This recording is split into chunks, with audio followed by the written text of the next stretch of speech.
大家好，我是阿姊妹，就是英子。你哋应该会记得我嘅名诶，你们应该会记得我的名字。今日我讲嘅是一个小课，是一个汉语嘅小课。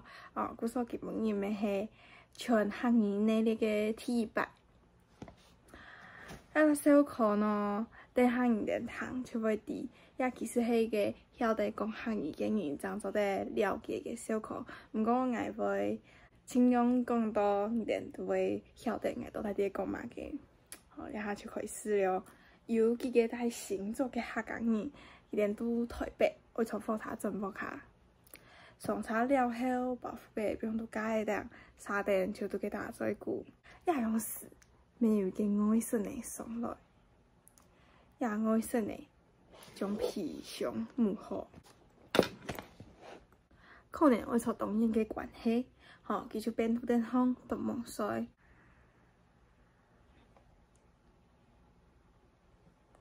一个星座嘅客家人一上茶鬼路诶，做一都唔会说，就像白罗马腔样。唔到底诶，一复查到星座咧，也几个大星座嘅客家人，可以再出讲，到了，快点保护嘅出下茶。变顺还有一个爱心诶，记得冇？一爱心诶，默默放糖啊到了。快点保护嘅出下茶，等佢精神一看，你台上嘅茶牌写得星座，都会是讲搞什么鬼猜到星座什么道了？你讲山路唔行唔会上色，小花唔讲记得，讲小花心情好，快乐食到咯。今日嘅小课就系讲到也我就会来解释，个小课到底系乜嘅意思？台湾嘅汉语腔调其实有分6种：西烟、海陆、太普、牛平、蕉儿、老南、西烟。台湾我讲小课嘅时节，就是我一下讲嘅，就是汉语嘅西烟腔。毋过伫遐小课伫尾读嘅星座嘅客家人，伊哋讲嘅是海陆腔。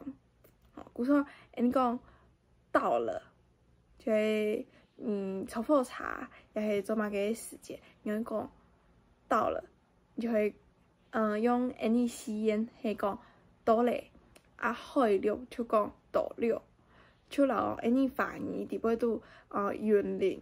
有一个地名，很多到了，迄腔用嘅发音，故说一爱心诶，怎会谈到了就下茶，因为其实是爱去到了，毋过佢谈到也着星座客家人讲嘅到了，佢就发到迄到咧，故说怎会错失安样嘅误会。